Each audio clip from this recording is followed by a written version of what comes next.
Halo, Halo, Halo, Halo. Halo, Halo.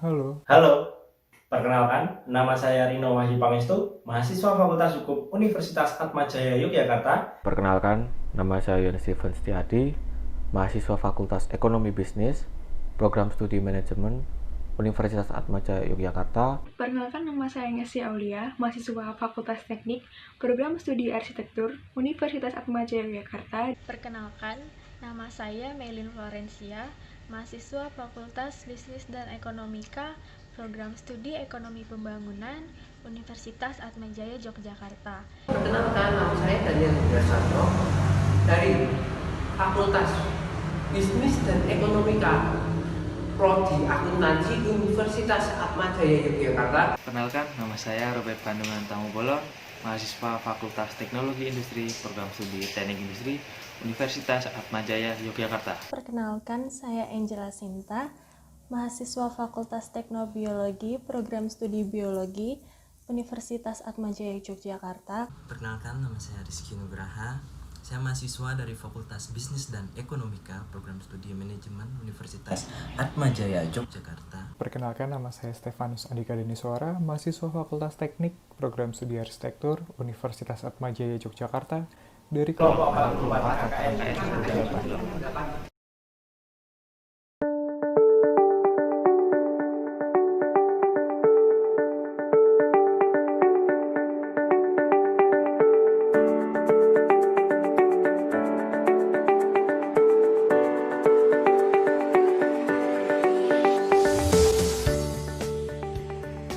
Baik, di sini saya akan menjelaskan mengenai latar belakang pengambilan topik kerajinan perak dan juga potensi desa ekowisata dari Dusun Pampang. Kita harus tahu terlebih dahulu bahwa Desa Pampang itu terletak di Kecamatan Palian, Kabupaten Gunung Kidul, Daerah Istimewa Yogyakarta, yang terletak di ujung selatan agak ke timur sedikit Daerah Istimewa Yogyakarta, yang dapat ditempuh dalam waktu 1,5 jam sampai 2 jam dari pusat kota Daerah Istimewa Yogyakarta. Desa Pampang memiliki luas sekitar 371 hektar dan memiliki 2.688 penduduk dalam 1.912 kakak. Desa Pampang terdiri dari 5 padukuan, yaitu Padukuan Jetis, Padukuan Gedung Dawa Wetan, Padukuan Gedung Dawa Kulon, Padukuan Pampang, dan Padukuan Polaman. Dari 2.688 penduduk dalam 212 kakak, tentu Desa Pampang memiliki berbagai potensi yang ada, mulai dari ekowisata, agrowisata, kuliner, hingga kerajinan perak. Potensi di Desa Pampang tersebar secara merata di dalam 5 padukuhannya. Seperti kita tahu, ada berbagai wisata di sana seperti Taman Bedowo, Camping Ground Pampang untuk kemah, lalu ada konservasi burung, omah jamu, agrowisata, dan juga yang paling terkenal adalah kerajinan perak dari Dusun Pampang. Latar belakang kami mengkhususkan pengambilan topik hanya pada ekowisata dan kerajinan perak karena kita tahu bahwa ekowisata di Desa Pampang sangatlah bagus sebagai konservasi burung, dan juga kerajinan perak di Dusun Pampang sudah sangat terkenal karena sebagian besar dari orang-orang di Dusun Pampang juga dulunya sebagai pekerja di kerajinan perak di Kota Baru, di mana kita tahu bahwa kerajinan perak di Kota Baru merupakan kerajinan perak terbesar sejak zaman. Harapan dari pengambilan topik ekowisata dan juga kerajinan perak agar potensi desa tersebut dapat semakin berkembang lagi, ditambah dengan berbagai masukan inovasi-inovasi produk dan juga konsep ekowisata dan kerajinan perak. Diharapkan bahwa potensi desa di Dusun Pampang dapat lebih dinamis sehingga dapat menarik wisatawan baik dari dalam maupun luar negeri. Pada kesempatan ini, saya akan menjelaskan mengenai potensi desa dan juga ekowisata. Potensi desa merupakan kemampuan yang dapat dikembangkan oleh suatu desa yang memiliki fungsi sebagai kunci atau nilai utama yang dimiliki desa tersebut. Potensi desa ini dapat dikelola dan dikembangkan sesuai dengan tujuan dan arah pembangunan desa setempat. Pengembangan potensi desa berperan dalam kemajuan desa dan sinerginya dengan pembangunan daerah hingga nasional. Potensi desa yang dikembangkan dengan baik akan berdampak pada banyak sektor. Potensi desa yang dapat dikembangkan yaitu ada di bidang pendidikan, kesehatan, sosial, pariwisata, ekonomi, industri, pertanian, dan juga perikanan. Dampak dari pengembangan potensi desa ini terbukanya lapangan pekerjaan, peningkatan penjualan produk lokal, dan juga peningkatan infrastruktur desa. Ekowisata didefinisikan sebagai wisata berbasis alam yang menekankan pembelajaran lingkungan dan memastikan lingkungan tidak dirusak oleh wisatawan atau kegiatan wisata. Ekowisata ini dapat dilaksanakan di hutan atau di mana saja dengan memanfaatkan lingkungan alam sebagai objeknya. Bentuk wisata yang dikelola dengan pendekatan konservasi, di mana pengelolaan alam serta budaya masyarakat yang menjamin kelestarian dan kesejahteraannya. Ekowisata dilakukan sebagai upaya konservasi pada lokasi wisata yang berorientasi alam dan lingkungan sekitar. Ekowisata ini bertujuan untuk memaksimalkan potensi yang ada pada lingkungan sekitar untuk dijadikan sebagai kunjungan wisata. Ekowisata memiliki kriteria, yaitu yang pertama konservasi untuk melindungi lingkungan yang akan dimanfaatkan untuk kegiatan pariwisata. Yang kedua, edukasi dan rekreasi untuk memberikan produk yang mengandung nilai edukatif. Dan yang ketiga, ekonomi untuk memberikan dampak positif bagi pembangunan ekonomi desa atau daerah wisata setempat. Pada kesempatan kali ini, saya akan menjelaskan mengenai prospek jangka pendek dan panjang tentang pengembangan potensi desa. Pengembangan potensi desa dapat memicu terbukanya lapangan pekerjaan yang baru. Lapangan kerja yang baru akan membantu penyerapan sumber daya manusia lokal, sehingga akan meningkatkan kualitas dari sumber daya manusia itu sendiri. Pengembangan dan pengelolaan potensi desa yang baik dan benar akan berpengaruh pada peningkatan penjualan produk lokal. Akan terjadi langkah sebagai berikut. Produk lokal tersebut akan memasuki proses produksi. Setelah selesai diproduksi, produk tersebut akan dipasarkan pada konsumen. Lalu konsumen yang telah membelinya dapat mengonsumsi atau menggunakannya. Dan langkah-langkah tersebut dapat menjadi landasan langkah promosi yang benar. Secara jangka panjang, pengembangan potensi desa akan berdampak pada kesejahteraan masyarakat dan peningkatan infrastruktur desa.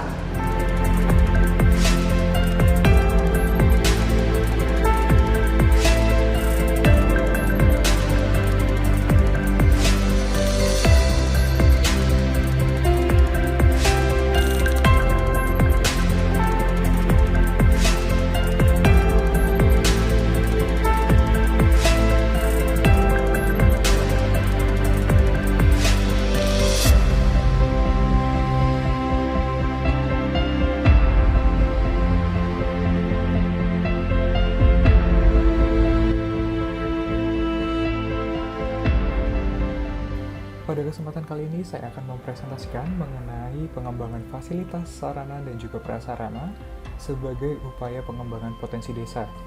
Yang pertama adalah signage, di mana signage ini berfungsi sebagai penanda sebuah objek ataupun lokasi.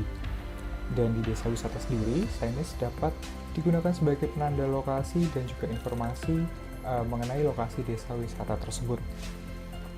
Selain pemberi informasi, signage ini juga dapat digunakan sebagai daya tarik bagi pengunjung maupun wisatawan untuk digunakan sebagai spot berfoto, sehingga nantinya para pengunjung memiliki bukti atau kenangan bahwa mereka pernah mengunjungi suatu tempat tersebut.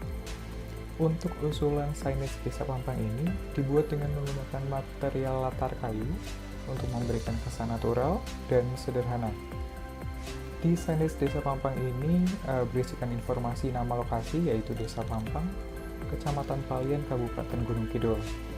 Desain ini dibuat sederhana dengan menggunakan material kayu dan juga warna putih untuk tulisan informasi lokasi dan mengedepankan sisi estetika namun tidak mengurangi fungsi utama sebagai pemberi informasi dan penanda lokasi. Untuk yang kedua, pengembangan fasilitas sarana dan prasarana ini dapat diwujudkan dengan pengadaan papan informasi dan penanda arah. Komponen ini biasanya digunakan pada suatu area yang luas atau kawasan yang luas, seperti salah satu contohnya adalah desa wisata. Papan informasi dan penanda arah ini juga bertujuan untuk memberikan informasi yang lengkap bagi wisatawan maupun pengunjung agar tidak tersesat ketika mengunjungi suatu lokasi. Papan informasi dan penanda arah ini bisa berisikan peta atau map daerah atau suatu lokasi, kemudian berisikan kegiatan, acara yang terdapat di lokasi tersebut, dan juga menunjukkan titik-titik atau lokasi penting seperti misalnya pusat informasi, tempat parkir, toilet, musola, dan juga tempat-tempat wisata unggulan.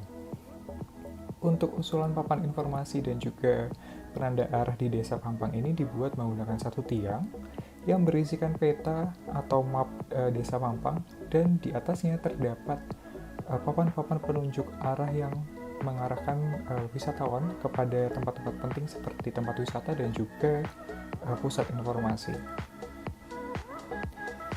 Untuk pengembangan fasilitas dan sarana dan prasarana yang terakhir adalah mengenai pusat informasi. Pusat informasi ini berfungsi sebagai sumber utama sebuah informasi berasal, dan juga pusat informasi merupakan suatu bentuk pelayanan dari pihak pengelola dan juga pemerintah setempat. Untuk usulan pusat informasi di Desa Pampang ini, bangunan pusat informasi dirancang berukuran 10 x 15 meter dan memiliki 4 ruangan tertutup yang nantinya dapat digunakan ketika dioperasionalkan. Selain itu, bangunan ini juga dilengkapi dengan front desk, ada teras dan juga mini galeri, serta ruang tamu di bagian depan dapat digunakan sebagai ruang tunggu maupun tempat beristirahat. Bangunan pusat informasi ini didesain sederhana dengan aksen material alami berupa kayu di bagian atasnya dan dipadukan dengan perabot atau furniture yang selaras dengan konsep sehingga meningkatkan kenyamanan bagi pengunjung atau wisatawan. Pengembangan Sanktuari Konservasi Burung. Desa Pampang merupakan salah satu lokasi taman konservasi burung yang ada di Gunung Kidul. Sebagai bentuk respon atas permasalahan yang terjadi, yaitu semakin kurang terdengarnya kicauan burung yang ada di Desa Pampang. Kicauan burung dapat membangun suasana asri dan tentram, serta menarik wisatawan. Upaya pelestarian dilakukan oleh warga setempat dengan melepas liarkan burung-burung pengicau. Dapat juga didukung dengan pengadaan sanktuari atau suaka, dengan menempatkan beberapa sangkar besar yang dapat diakses oleh pengunjung. Sanktuari dapat berfungsi untuk meningkatkan perbaikan ekosistem endemik Desa Pampang dan studi literasi bagi pengunjung. Sanktuari dapat digunakan untuk menjaga habitat alam burung agar kelangsungan hidup dan kelestariannya terjaga. Pengadaan sanktuari terletak di Taman Bendowo yang ada di pinggir sungai, yang saat ini sudah dijadikan sebagai tempat wisata. Pengadaan sanktuari ini disertai juga dengan stand-stand untuk pameran kerajinan perak yang ada di Desa Pampang. Stand ini dapat dijadikan sarana warga untuk berjualan atau sekedar memamerkan kerajinan peraknya, agar semakin dikenal oleh masyarakat luas. Dapat juga diadakan event secara berkala untuk menampilkan kerajinan perak di Desa Pampang sebagai sarana untuk meningkatkan ekonomi Desa Pampang, sekaligus menjadi sarana untuk pembangunan desa secara mandiri.